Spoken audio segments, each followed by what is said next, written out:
Bom, galera, vamos começar com o conteúdo então. De como aumentar o faturamento, né? De como fazer dinheiro com o Instagram. Na verdade, tem o termo em inglês para fazer dinheiro.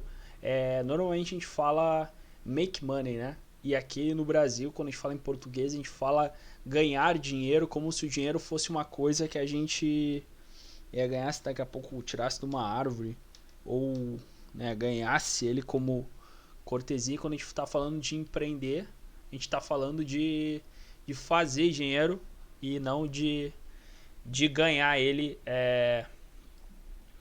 de ganhar ele sem esforço, né? A gente está falando de empreender, a gente está falando de esforço. Para começar, então, o assunto de como aumentar o faturamento ou criar um negócio do zero com o Instagram, a gente precisa entender um conceito desse aumento de faturamento ou da criação do negócio. E tudo isso passa pela aquisição de clientes, passa por uma dessas três coisas, né? Aquisição de clientes, principalmente no caso de um negócio do zero, onde tu está começando, tu não tem clientes, tu vai ter que fazer primeiro essa aquisição. Ou tu pode aumentar o número de vendas, né, para os mesmos clientes, não necessariamente aumentando os clientes, ficou feio isso aqui. Ou tu pode ter o aumento do ticket, que seria tu conseguir aumentar o valor da coisa que tu vende, né? Tu fazer... se tu vendia alguma coisa por 100 reais, daqui a pouco tu passa a vender por 150, mas a gente sabe que não é uma questão simplesmente de subir o preço. Tem que ter uma percepção de valor dos clientes, do mercado, para que a gente consiga fazer esse aumento sem também perder clientes. Então, dito as coisas que são necessárias para a gente aumentar o faturamento ou para criar um negócio do zero, tem a outra parte importante aqui, que quem está no Instagram não vai conseguir ver, mas quem está no YouTube vai, que é o com Instagram, que está aqui no meu texto. Deixa eu colocar a cor que eu gosto, que é FF1053. Certo. Com o Instagram. Então, esse faturamento ou a criação do negócio, eu estou contando aqui principalmente como canal de crescimento desse negócio, o Instagram. Então, eu vou buscar, a gente precisa responder uma pergunta que é: por que as pessoas usam o Instagram, né? Então, como é que a gente vai ter um canal de venda aqui no Instagram sem entender como que as pessoas, o porquê que as pessoas elas usam, né, a plataforma. A gente primeiro precisa entender o funcionamento desse canal. E aí eu peguei 3 grandes pensadores aqui para trazer essa definição, para trazer esses tipos, né? Quais são os motivos principais das pessoas usarem, na verdade, as redes sociais, né? Não apenas o Instagram. O primeiro, do marketing digital, que é um dos maiores, é o Érico Rocha.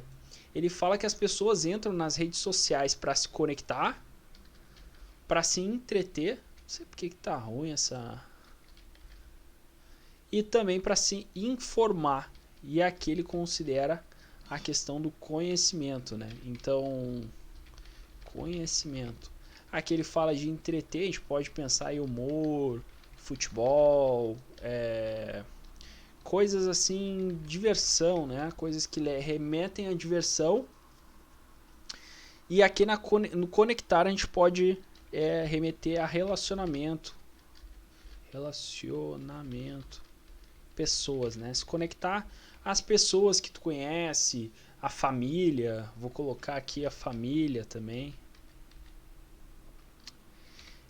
Tem um outro grande cara do marketing digital que inclusive trabalhava com o Érico Rocha, e pode ser que um dos dois tenha inventado esse conceito aí, que é o Oney Araújo, que é um cara do conteúdo muito massa. E ele fala que basicamente existem 3 tipos de conteúdo, só que o informativo do Oney é um pouco diferente. O Oney fala que existe o conteúdo informativo, que é quando a gente informa a pessoa de alguma coisa. Por exemplo, amanhã vai chover, por exemplo, o dólar vai subir, ou o dólar subiu, né? O dólar subiu, é uma informação. Tem o conteúdo de posicionamento, que é quando a pessoa se posiciona em relação a alguma informação. Por exemplo, o dólar, por exemplo, com essas mudanças no câmbio, ou na economia, ou com a queda de um ministro, por exemplo, o dólar tende a cair. Isso é um posicionamento da pessoa. A pessoa faz uma análise e se posiciona. E o terceiro tipo, segundo o Oney aqui, é um conteúdo que é aplicável, que a pessoa vê aquele conteúdo e consegue colocar em prática logo em seguida. Por exemplo, como editar um vídeo, aperte tal e tal botão, tu vai conseguir tal efeito, por exemplo, em tal programa. A pessoa sai do conteúdo já conseguindo aplicar aquilo que ela aprendeu. Então, além, isso remete mais ao conhecimento do Érico Rocha.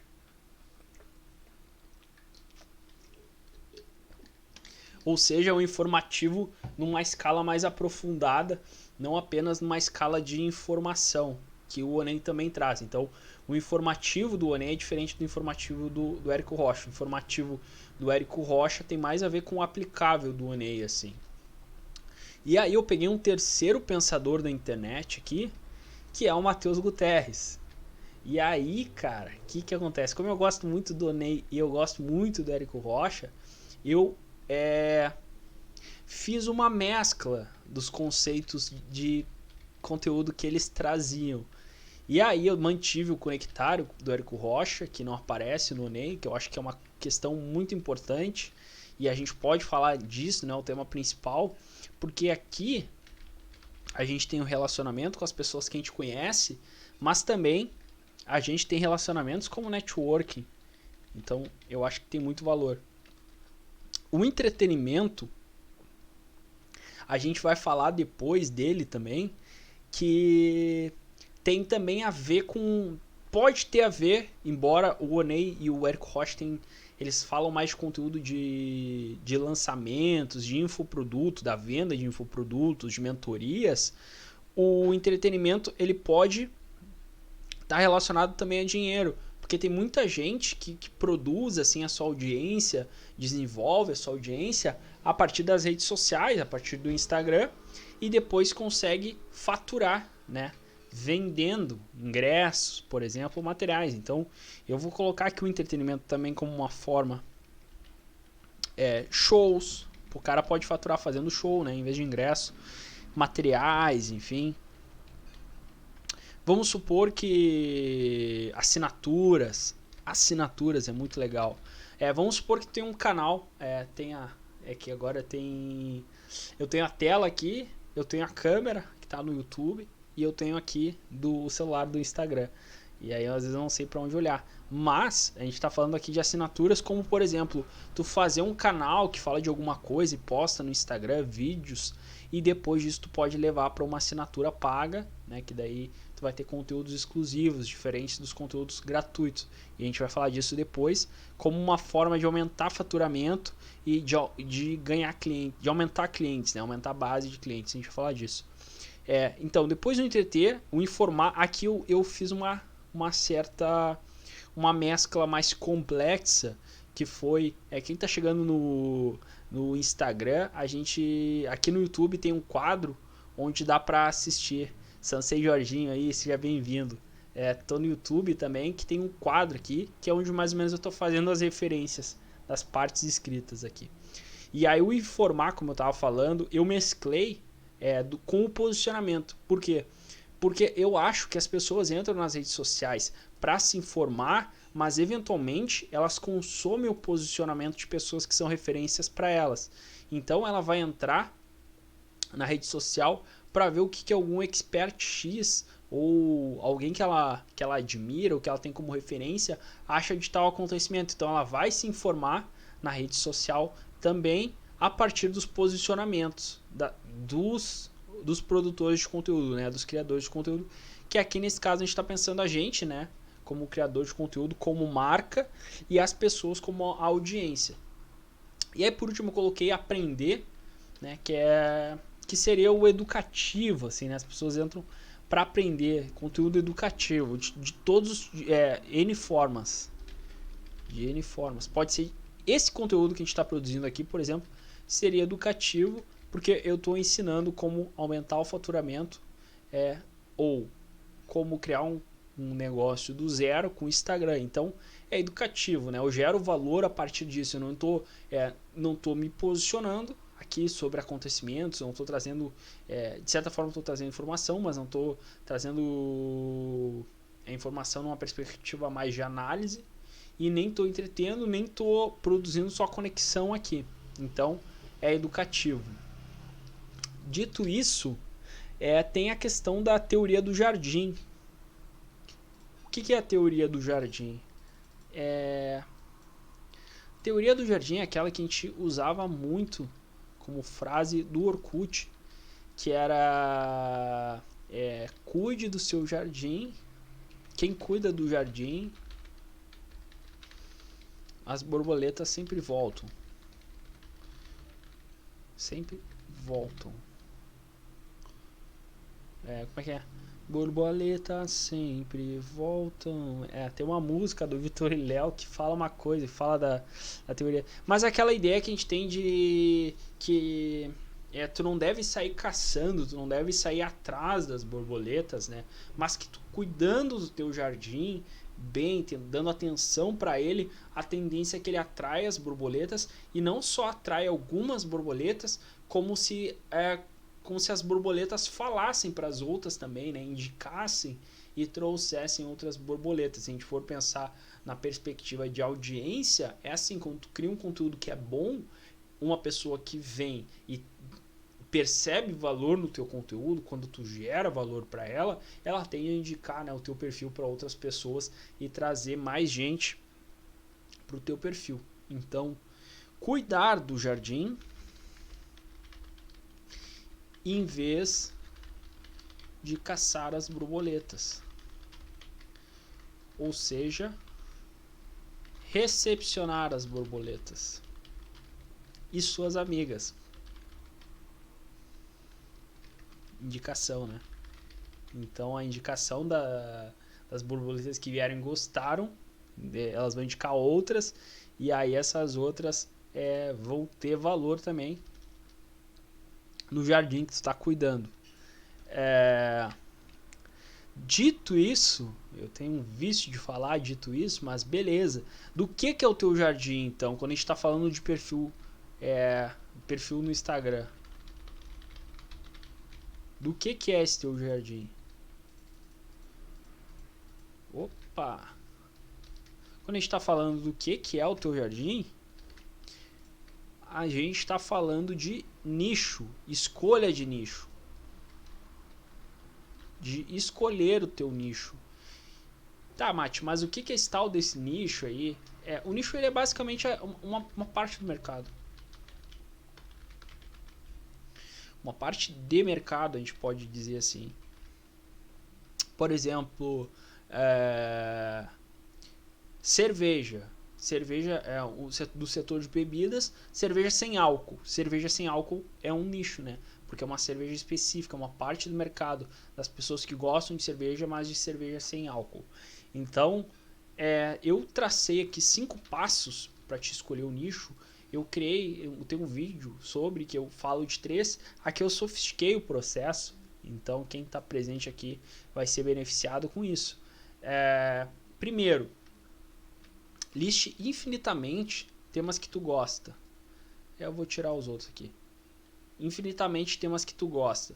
Tu vai pegar lá, vai ficar uma hora pensando e vai escrever vários temas que tu gosta. Eu gosto de música, eu gosto de tecnologia, eu gosto de moda, eu gosto de futebol, eu gosto de budismo, eu gosto de fotografia, eu gosto de videogame, eu gosto... Bom, enfim, infinitamente. Depois, tu vai selecionar dentro daquela tua lista gigante, né, que espero que seja uma lista grande de coisas que tu gosta. Tu vai selecionar quais daqueles nichos que tu tem competência. Por exemplo, eu gosto de futebol, eu gosto de música, eu gosto de fotografia, eu gosto de culinária, mas a única coisa disso que eu faço bem é tocar violão.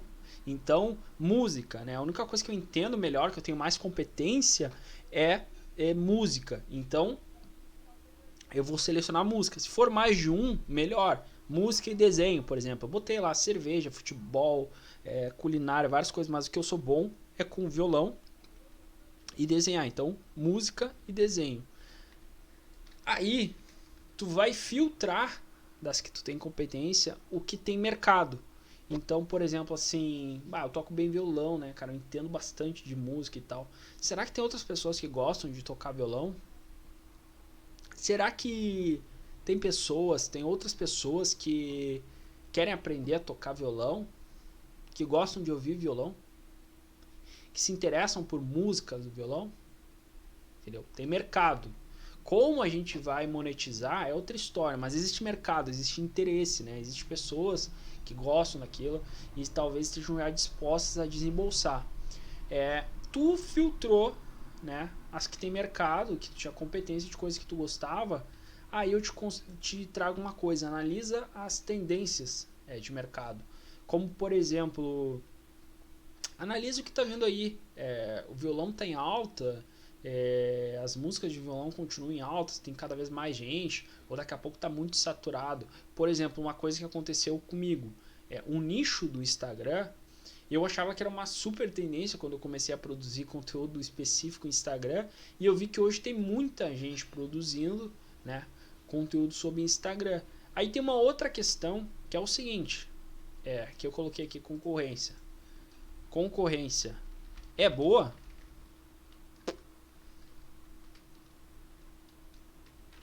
Qual o tamanho? Eu não vou colocar o tamanho, mas vamos pensar assim, essa concorrência que tem aí, é uma concorrência boa?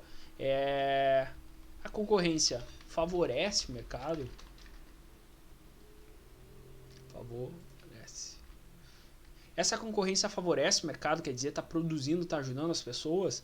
Aí eu tenho minhas dúvidas, entendeu? E isso foi, na verdade, o que mais me fez, né, manter no nicho do Instagram, produzindo conteúdo de Instagram, porque eu encaro como um propósito e como um comprometimento meu gerar valor dentro desse nicho, haja visto que tem muita gente que eu considero que não produz um conteúdo tão relevante, né? Tem muita gente só surfando a onda, e aquela coisa do curto prazo, quando não for mais tendência, muita gente vai sair, sem contar as pessoas que vão ser saídas, né? Que o mercado não suporta, enfim, players que não gerem valor para esse mercado. E aí, por último, eu coloquei considere subnichar. Como assim subnichar, Marte? Eu comecei a produzir conteúdo sobre negócios, marketing, growth hacking, um monte de coisa. Aí eu comecei a tirar as outras paradas, acho que empreendedorismo. Aí eu comecei a tirar as paradas, né? Aí eu fiquei no marketing. Aí quando eu fiquei no marketing, o marketing era meio amplo. Então o que eu pensei? Marketing digital. Aí o marketing digital era meio amplo. Aí o que é? Eu subnichei para o Instagram. Hoje em dia, na verdade, o que eu faço não é nem marketing, que a gente vai ver depois. Já tá 21 minutos no Instagram, meu Deus. Não é nem marketing, né? Um outro modelo de gestão que é diferente de marketing, independente de ser melhor ou pior, é parecido com marketing, mas eu vou trazer depois. Então eu subnichei para o Instagram, vamos dizer assim, Instagram marketing, inicialmente. Não é isso, tá? Mas para ficar claro, eu subnichei. E aí ficou o Instagram marketing.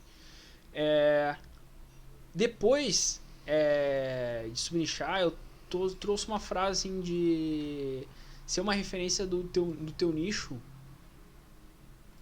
através do conteúdo de valor, né? Conteúdo de valor é uma coisa, valor percebido, ensinar as pessoas de verdade, não ficar fingindo, não ficar enchendo linguiça. Tipo assim, cara, eu não sei, sinceramente, às vezes eu dou uma olhada, é óbvio que dou uma olhada para ver quantas pessoas estão online, mas eu não tô aqui por isso, entendeu? Eu tô aqui porque o meu propósito é passar uma mensagem forte, é colocar as coisas, toda a sofisticação dos pensamentos, das pesquisas que eu faço. Eu pesquiso muita coisa, estudo muita coisa, trago pro digital, trago pro Instagram, experiências que eu já tive. E aí tudo isso eu faço uma digestão e trago aqui como um conteúdo de valor. Eu talvez poderia ter mais presença com conteúdo inferior tecnicamente, inferior de qualidade? Poderia, mas a mensagem que eu trago aqui é muito importante, entendeu? É um propósito para mim. Eu identifico que com isso aqui eu consigo... primeiro que eu me realizo, sendo um motivo egocêntrico, mas também eu sinto que aqui, quando eu falo em criar um negócio do zero a partir do Instagram, eu sinto que eu consigo alimentar as paixões das pessoas e transformar uma paixão numa pessoa num negócio. E para mim isso tem muito mais um valor de propósito, propriamente, assim, de resumo da história. Se não desse para ganhar dinheiro fazendo isso, eu ainda faria, entendeu? Então, porque é uma questão de propósito. Eu acho que eu posso ajudar muitas pessoas, eu desenvolvi muitas habilidades que eu não consigo atender a todas as pessoas que me pedem, entendeu? Editar vídeo, criar arte, escrever texto, cuidar das redes sociais, enfim, eu quero passar isso à frente, entendeu? Então, eu quero ser uma referência desse meu nicho. Entre outras coisas, por aquilo que eu falei, da questão da concorrência, de eu acreditar que a concorrência ela nem sempre eventualmente presta de serviços, então também é responsabilidade minha como profissional da área produzir um conteúdo de valor. Então, a segunda grande pergunta, a primeira grande pergunta foi como aumentar o faturamento, né? Não, por que as pessoas usam o Instagram? Essa foi a primeira grande pergunta. Eu falei que iam ser 3, ou se eu não falei, estou falando agora, não tem problema também. A segunda grande pergunta, pra gente entender, a primeira pergunta é porque as pessoas usam o Instagram, né? Pra gente entender como, né, aumentar o faturamento ou criar um negócio a partir do Instagram, a gente precisa saber como as pessoas usam o Instagram. Então a segunda grande pergunta é, para aumentar o faturamento ou criar um negócio do zero, a pergunta é, por que as pessoas compram? Por que as pessoas compram? E agora a gente vai entrar naquela questão do marketing que eu tinha falado antes para vocês, de modelo de gestão, que é o seguinte: as pessoas, desde que existe o dinheiro, as pessoas, na verdade, antes de existir o dinheiro, as pessoas já compravam. Antes de existir o dinheiro, já existia o escambo, as pessoas já trocavam, já existia esse comércio, entende? Antes do capitalismo mesmo, muita gente coloca o comércio como uma questão capitalista e muito antes do capitalismo já existia comércio, né? Então as pessoas compram há muito tempo. Desde que as pessoas começaram a viver em sociedade que elas não podiam conquistar tudo na porrada, elas passaram a negociar, né? Então eu trouxe 3 coisas que fazem as pessoas comprarem, com certeza. A primeira delas, e aí cada um vai remeter um modelo de gestão, que é uma coisa bem legal. A primeira, as pessoas compram porque elas precisam de um produto ou de um serviço. Como assim, Mate? Vamos pegar um exemplo. É que eu queria pensar em outro, mas eu já pensei em um. Deixa eu ver se eu consigo. Não vou gastar muito tempo nisso, até porque o nosso tempo, o tempo de vocês é bem valioso. Mas lá quando saiu o primeiro carro Ford, as pessoas precisavam de carro. Ele era preto. Porque o Henry Ford falou assim, ó, os carros Ford, os carros da Ford podem ser de qualquer cor, desde que sejam pretos. Acho que esse é um exemplo muito fácil de entender. Henry Ford. Henry Ford. Esse é um exemplo muito fácil de entender. Por quê? Vou tirar isso aqui. Ele sabia que existia uma demanda para comprar carros e ele era um dos poucos que fabricava, né, que tinha indústria de carros na época, indústria automobilística. Então as pessoas não tinham muita escolha, as pessoas compravam, eram obrigadas a comprar os carros dele. Então ele dizia que podia ser de qualquer cor, desde que fosse preto, porque não tinha concorrência, entende? Então era muito fácil para ele, para Ford, vender. Então esse é um dos primeiros modelos de gestão que existe. O segundo modelo de gestão é quando um produto é o mais competitivo ou melhor. Aqui a gente pode estar falando de custo-benefício. Por exemplo, é quando o produto ele satisfaz uma necessidade específica, uma necessidade. Então, vamos supor, quando tu vai comprar alguma coisa, tu pensa assim, ó, isso satisfaz a necessidade que eu tenho? Vamos supor, existem carros, existem hoje em dia do mesmo carro, olha como é louco, né? Quando antes não tinha nem, não dava nem para escolher a cor, hoje não só se escolhe a cor, como se escolhe o modelo do carro. Exemplo, ar-condicionado, condicionado, direção hidráulica, direção elétrica, teto solar, banco de couro. Hoje em dia se identificou que as pessoas estavam elas tinham necessidade de alguns confortos a mais, entendeu? Não era só escolher a cor, as pessoas queriam mais. Então começou a haver uma demanda. Aqui bastava que existisse demanda, né? Bastava não, aqui apenas existia demanda e os caras fabricavam para fabricavam com uma demanda que existia para pessoas que estavam prontas para comprar. Agora a gente está falando das pessoas que querem comprar, que estão prontos para comprar, mas existem diferenciais competitivos, né? Um carro tem ar-condicionado, o outro não tem, aí tem banco de couro. Eles satisfazem necessidade. Aí tu fica naquela, eu posso pagar um pouquinho mais para comprar um carro completo, ou compro um carro usado completo em vez do novo que é pelado, como se diz, que não tem as funcionalidades. O que eu faço? E aqui é um segundo modelo de gestão. E o terceiro modelo de gestão não é tão simples definir, mas tem a ver com uma oportunidade diferenciada barra exclusiva, vamos dizer assim. Como assim? Eu quero um celular. Vamos pensar assim, na primeira, né? Um celular. Aí, tá. Aí aqui o cara vai dizer assim, um celular com câmera. Entendeu? As pessoas, eu quero um celular com câmera. Só que aqui a gente está falando de diferenciação e de exclusividade. Então, a gente está falando, por exemplo, da Apple.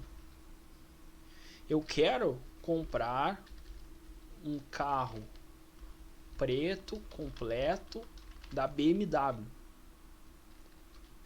da Mercedes-Benz. Benz. Acho que é assim que escreve. Por quê? Porque tem tanto valor agregado nessas marcas que a gente está falando, Apple, BMW. Isso para ficar assim no óbvio, porque a gente pode falar, por exemplo, de relógio da Rolex.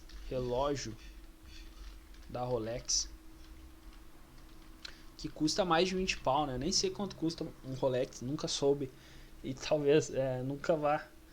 Não, um dia talvez, mas não é uma coisa que me interessa. Mas por que um smartwatch da Apple custa 5 mil, enquanto tem outros smartwatches que custam 500 reais? Ou enfim, 3 mil, enfim. Por quê? Porque é um outro modelo de gestão da Apple. Por que a Apple, quando lança uma parada, lança tão caro? Porque é outro modelo, entendeu? É uma questão de trazer uma exclusividade, de posicionamento de marca. E aí quais são esses 3 modelos de gestão que eu tinha falado? Que existe uma diferença no modelo de gestão que eu hoje acredito mais, que eu acho não é certo ou errado, mas eu entendo ele melhor e eu vejo ele como melhor a longo prazo. Eu vou dizer por quê em seguida. Quais são os 3 modelos de gestão? O modelo de gestão de vendas, onde simplesmente bastava uma necessidade, as pessoas iam comprar, já existia uma demanda, por exemplo, os carros da Ford, já existia gente para comprar, então era simplesmente eles vender. O modelo de gestão marketing, quando começa a existir necessidades específicas, como um carro ter uma cor ou ter outra cor, como um carro ter funcionalidades X ou Y, ser completo ou não ser. E aí a gente começa a falar de branding, que a partir do valor percebido, do valor de marca. Quando uma marca começa a ter um valor percebido sobre ela, ela começa a valer muito mais. Por exemplo, tem jogadores, se a gente for pensar, recentemente estava se falando do Cavani vir no Grêmio e estava se falando que o Cavani ele iria se pagar só vendendo camiseta. O que é isso? Isso é branding, cara. Porque se a gente estiver falando só de marketing, a gente está falando simplesmente do melhor jogador. Quando a gente está falando de vendas, a gente está falando de um jogador. Então, branding, a gente está falando do valor percebido acerca daquela marca, né? O que ele pode gerar além do óbvio, assim, mais em coisas intangíveis, por exemplo. E o intangível, ele é uma coisa que ele está no dia a dia, ele faz muita diferença na nossa vida. O intangível, ele nos motiva a fazer alguma coisa ou a não fazer. Simplesmente ele nos motiva. O intangível, ele move a economia. Essa que é a verdade. Se a gente for pensar que um Rolex vale, dando um exemplo, vale 25 mil e a venda, vamos fazer a conta aqui, a venda de 25 mil e a venda de 1000 Rolex gera 25 milhões, certo? Vou fazer uma conta mais fácil. Esses 25 milhões geram quantos empregos na indústria? Na cadeia de empregos. Se a gente for pensar fornecedor, funcionários do fornecedor, logística, enfim. Vou colocar aqui Rolex. Certo? O intangível está o tempo todo presente na nossa vida. Então, aí tu vai me perguntar, né? Porque eu que estou fazendo a live. Não te perguntar. Bobagem. Como que eu posso ter um aumento de valor percebido na minha marca? Bom, é uma pergunta muito boa. Eu mesmo fiz para mim uma pergunta muito boa. Existem 4 elementos bem interessantes. Primeiro, tu tem que ser relevante. Tu tem que ser diferente, né? Do que já tá aí. Já. Palavreado bonito. Quanto tempo tá? 35 minutos no Instagram. Beleza. Estamos na segunda pergunta, tem a terceira pergunta e a gente fecha. Tem que ser diferente. O que é uma coisa irrelevante? Uma coisa irrelevante é uma coisa que não faz diferença. Então, fazer a diferença, a gente pode colocar aqui. Fazer a diferença. Quando tu faz a diferença no teu nicho, tu acaba sendo relevante no teu nicho. Tu acaba sendo relevante para as pessoas. É outra coisa que faz aumentar o teu valor percebido. Quando tu inspira as pessoas. Inspira. Tu motiva as pessoas a fazerem, a tomar atitude, motiva transformações, vamos dizer assim. Quando tu inspira, tu motiva transformações, que as pessoas mudem de vida, façam alguma coisa diferente, sejam melhores, não cometam erros de sempre, esse tipo de coisa. Quando tu inspira, tu aumenta o valor percebido, porque as pessoas olham, porra, aquele cara me inspira, né? Então, ele tem mais valor que outras pessoas. Aquele cara faz diferença na minha vida, aquele cara é mais relevante que outras pessoas. Outra coisa importante para ter valor percebido, tem que ser presente. Tem que ter frequência.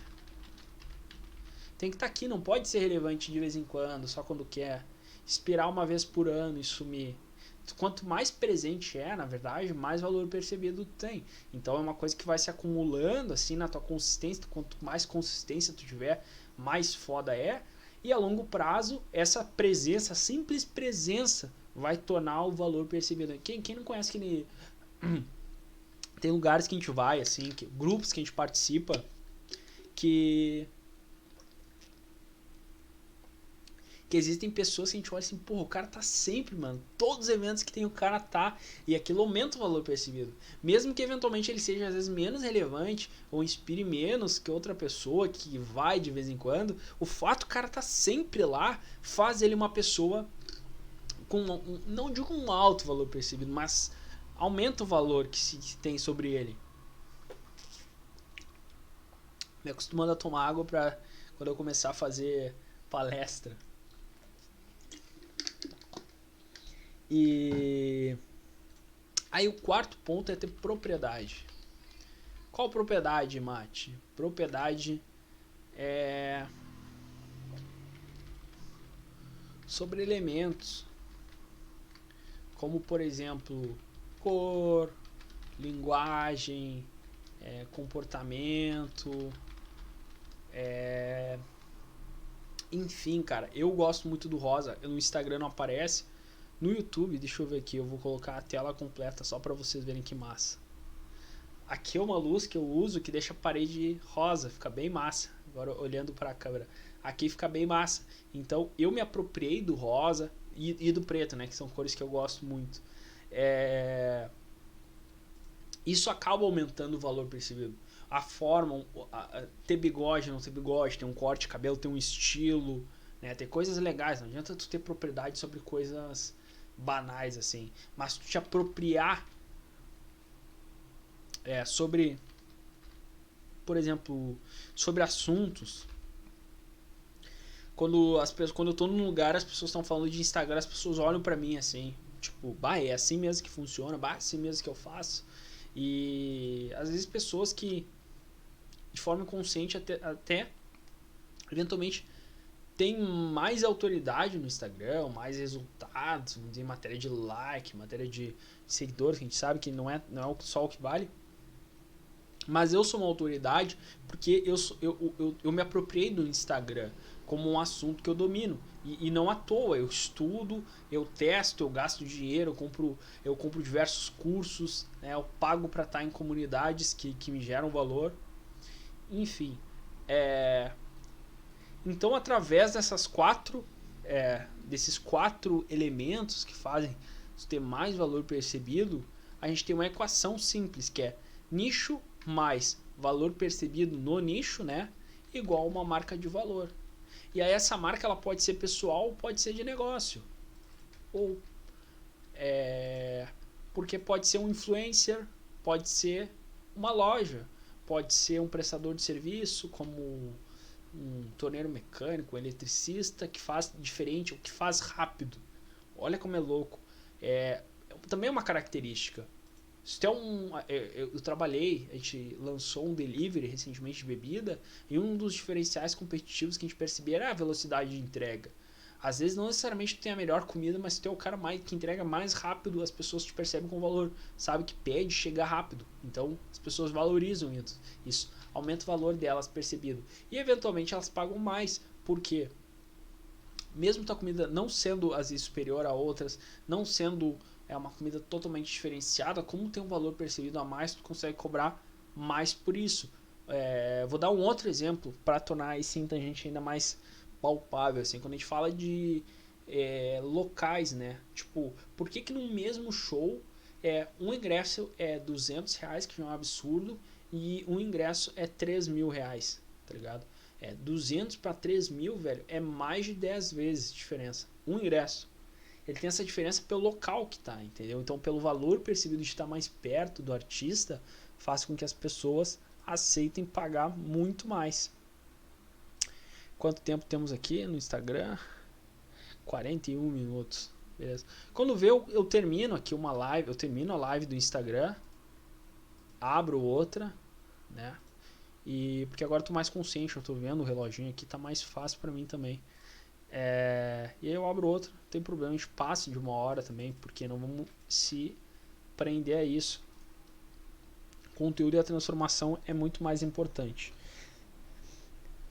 A partir dessa marca forte, tu vai estar gerando, né, o desenvolvimento de audiência, tu vai estar gerando audiência, não sei se é porque eu desenvolvimento, de 1 a 1 milhão de pessoas, entendeu? No momento que já tem uma pessoa te assistindo sempre, tem uma pessoa que te conhece, tem uma pessoa que percebe valor em ti, pô, aí já é massa, tu já tá desenvolvendo essa audiência. Aqui tem uma frase do Seth Godin, não sei se fala assim, que é o seguinte: não procure clientes para seus produtos, encontre produtos para seus clientes, encontre produtos, porque isso aqui vai dar a batida da terceira pergunta, da terceira grande pergunta. Quanto tempo a gente tem aqui? Eu acho que vai dar para fechar, talvez vai dar.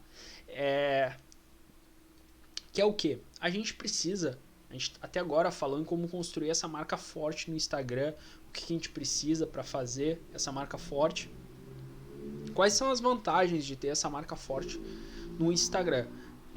Dito isso, a terceira grande pergunta que é como fazer dinheiro, como make money, how to make money com uma marca, né?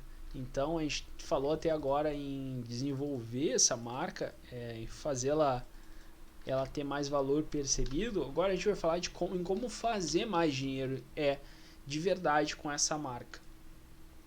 E aí, para fazer mais dinheiro com a marca, a gente vai voltar ao conceito de valor. É preciso ter um... Eu não sei se é assim a frase do Gary Vee, mas ele fala que toda empresa é uma publicadora. Tudo é copiável. Seus produtos, seus serviços, seu atendimento, talvez, mas seus benefícios, né? Seus lançamentos. Vamos deixar seus produtos e seus produtos e serviços, mas a tua marca não. Exemplo, se eu descobrir a fórmula da Coca-Cola, eu irei faturar como a Coca-Cola? Possivelmente não. Entre outras marcas que a gente pode pensar, né? Principalmente a Pizza Hut. Se eu aprender como é que faz a massa da Pizza Hut, se eu abrir uma pizzaria fazendo com a massa da Pizza Hut, eu me transformo na Pizza Hut? Possivelmente não, né? Probably not. Então,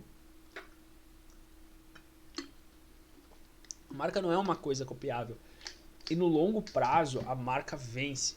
É isso que eu queria trazer como uma diferenciação competitiva que eu vejo no branding. Uma diferença e um ganho do branding em relação ao marketing, que o marketing às vezes se apega muito às questões competitivas da necessidade do cliente, como comercializar, como tornar o produto mais comercializável e não trabalha e não pensa tanto em fortalecer a marca, em investir na marca. Isso é uma outra coisa que faz muito sentido se a gente for pensar o investimento em anúncios no Instagram, que hoje ainda é muito barato em relação a como vai ficar, porque cada vez mais vai ter gente anunciando, então cada vez menos vai ter espaço, quanto menos espaço, né, mais gente anunciando, mais caro fica esse espaço, como é a televisão. Hoje em dia a televisão é tão cara tu anunciar na novela, por quê? Porque tem muita gente querendo anunciar na novela. Tem muita gente disposta a pagar muita grana porque gera muito resultado. Então, as redes sociais com o tempo vão ficar mais caras de anunciar, vai ser mais caro criar uma marca nas redes sociais e agora é época de ouro para investir em tráfego pago. Já falei várias vezes isso. Mas, voltando à questão principal em como fazer dinheiro com uma marca, a gente precisa pensar numa escala de direção de valor, né? Como assim, macho? No primeiro nível, a gente pode estar falando aí o primeiro nível de geração de valor. A gente está falando de uma coisa gratuita, como conteúdo, por exemplo. Tu ensina as pessoas a fazerem alguma coisa, tu informa sobre alguma coisa, né? E não tem exclusividade no gratuito, porque todo mundo pode utilizar. As pessoas, quando uma coisa não é exclusiva, ela tende a ter um valor percebido um pouco menor. Mas no momento que tu ensina coisas de valor para as pessoas, teu valor é grande. Então tem canais no YouTube que são educativos, que são muito fortes, que ensinam. O Mário Vergara é um cara que ensina inglês. Ele tem muito conteúdo no YouTube, eu acho, sinceramente. Tranquilamente dá pro cara aprender inglês só com os conteúdos gratuitos dele do YouTube, mas não tem exclusividade. Então ele tende a ter um valor percebido um pouco menor. E aí, ele é gratuito, ele tem que gerar transformação, a gente tem que pensar nessa transformação. Tem um segundo nível de valor que eu coloquei aqui como um front-end, por exemplo, que é um produto de ticket baixo. Ou seja, tu gera um conteúdo lá no YouTube, tá? e gera valor, gera transformação para as pessoas, mas não tem exclusividade de quem consome o teu conteúdo. Tu começa a desenvolver uma marca, tu começa a desenvolver uma audiência, tu pode fazer um produto de front-end, por exemplo, um curso, uma mentoria, um grupo exclusivo, uma comunidade, uma forma que tu cria uma certa exclusividade. Aqui eu coloquei como uma exclusividade média, não é uma coisa assim tão exata, mas tu cria existe alguma exclusividade. Então esse produto normalmente vai ter um ticket baixo em relação à tua marca, é um produto de entrada, front-end de entrada, geração,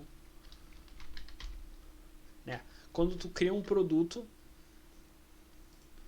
quando a tua marca tem um valor percebido e tu cria um produto para as pessoas passarem a serem teus clientes. Muitas marcas, por exemplo, criam produtos com ticket baixíssimo, com ROI negativo, aceitam pagar um ROI negativo, eventualmente tem ROI positivo também, mas para a pessoa passar a ser um cliente delas, para ela entrar no funil delas. Então, com um produto de front-end com certa exclusividade. E aí um terceiro nível que ele pode se estender. Esse segundo nível ele é amplo. A gente fala de front-end, mas o ticket baixo depende. O que é o ticket baixo? Tem ticket baixo de alguns experts do marketing digital que eles vendem curso a 100, 200 reais. E tem o Érico Rocha, que o front-end é a fórmula de lançamento, que é 5, 8 mil reais. É bem relativo esse front-end. E aí o terceiro nível, que já é um produto de back-end, já alguém te conhece, né? É um produto que a pessoa sobe de nível. Como é que a gente poderia colocar back-end? Back-end é de fundos, assim, né? Mas é relacionado a um produto de alto nível, assim. Premium, a gente pode colocar assim, é uma coisa premium. Terceiro nível de geração de valor, um back-end, um produto premium, um produto de alto nível, é um produto de ticket alto, ele tem alta exclusividade, por exemplo. Se a gente for pensar a primeira classe de aviões, se a gente for pensar o camarote, que eu tinha falado do show, ele tem uma alta exclusividade, tem pouca gente que pode ir lá, tem pouca gente que circula por lá. E ele gera uma transformação específica, diferente da grande transformação que o front-end gera em relação ao primeiro nível. O terceiro nível, ele em relação ao segundo, ele não gera uma transformação tão grande, ele gera uma transformação mais específica. Por exemplo, como o camarote do show, o mesmo show as pessoas vão assistir, mas aqui ele assiste mais de perto, entendeu? Os dois foram no show, mas aqui ele está num lugar que tem pouca gente lá, tem só gente de alto nível. Então ele gera essa transformação específica. Ele tem uma exclusividade alta, né? Poucas pessoas podem ir lá. 51 minutos no Instagram. Deixa eu ver aqui. Eu acho que eu vou terminar agora a live do Instagram. Que a gente começa a parte 2. Numa parte mais porrada. Deixa eu ver aqui. Acho que vamos terminar. Beleza, vamos terminar. Certo, Lua? Qual que é a consequência, né, desses níveis aqui? Ele vai gerar duas coisas. Primeiro, um funil de vendas. Ou seja, mais pessoas passam a te conhecer porque teu conteúdo gratuito, teu primeiro nível é bom. Então mais gente passa a te conhecer. Mais pessoas se relacionam com a tua marca, então passam por um segundo nível. E aí eventualmente esse relacionamento ele pode se estender a uma compra aqui de um front-end. As pessoas viram clientes teus, passam a comprar sempre de ti. Então é uma aproximação, um estreitamento do relacionamento. E aí as pessoas te indicam, entende? Quando tu tem esses três níveis bem definidos, quando tu gera todo aquele valor que eu falei de marca, quando tu tem um alto valor percebido, quando tu cuida do teu jardim, quando tu tem um nicho bem definido, entende? Quando todas essas coisas acontecem, tu é uma referência no teu nicho, tu gera valor, então as pessoas te conhecem como uma referência, tu tem autoridade, as pessoas se relacionam com a tua marca, compram de ti, né? Se fidelizam a tua marca e indicam a outras pessoas, aumentam a outras pessoas. Elas aumentam as pessoas que vão te conhecerem, né? Vira um ciclo sem fim aqui. Vou colocar a flechinha aqui porque entra de um lado e sai do outro, certo? Oxi. Desisto. E aí, por fim, aqui, para fechar com chave de ouro a live no tempo certinho, tu consegue criar dentro desse funil de venda e dentro dos 3 níveis que foram ditos ali, uma esteira de produtos. Essa esteira de produtos, ou seja, tu vai conseguir oferecer o produto certo para a pessoa certa no momento certo. Por quê? Porque tu conhece a tua audiência, tu gera valor para ela, tu já sabe os retornos que ela te dá aqui em escala, né, nos primeiros níveis. Tu já sabe o que gera mais valor para ela a partir do engajamento dela no teu perfil, nos conteúdos. Tu já sabe o que gera mais valor para ela. Então tu cria um produto, o produto certo para a pessoa certa. Qual pessoa certa que a gente está falando? Por exemplo, o produto certo para a pessoa que recém começou a te conhecer. As pessoas que te conhecem logo no começo, qual necessidade elas demonstram? Em quais conteúdos teus elas se engajam mais? Tu vai criar um produto para essas pessoas e vai oferecer para elas no momento certo, quando elas já tiverem uma certa fidelização com a tua marca, um certo relacionamento com a tua marca. Quando tu estiver falando de uma pessoa que já está mais fiel, que já é mais próxima da tua marca, que tem um relacionamento mais estreito, tu vai fazer um produto certo para ela. Qual? Back-end, um produto premium, um produto de high level, um produto com valor mais alto. Por exemplo, a gente está falando de front-end de um curso, de um produto de escala, e do back-end a gente está falando de uma mentoria, talvez. Quanto tempo? 55 minutos. Do back-end a gente está falando de uma mentoria que vai resolver um problema específico. Então aqui a gente vai criar esse ciclo virtuoso aqui, que é um processo de vendas com criação de produtos que tem demanda, né? Que tem demanda segundo a tua audiência. É um negócio, dá um negócio, ou vai aumentar o faturamento que tu já tem, porque tu vai passar a criar mais produtos ou vai vender os produtos certos para as pessoas certas nesse modelo de gestão do Brainy, certo?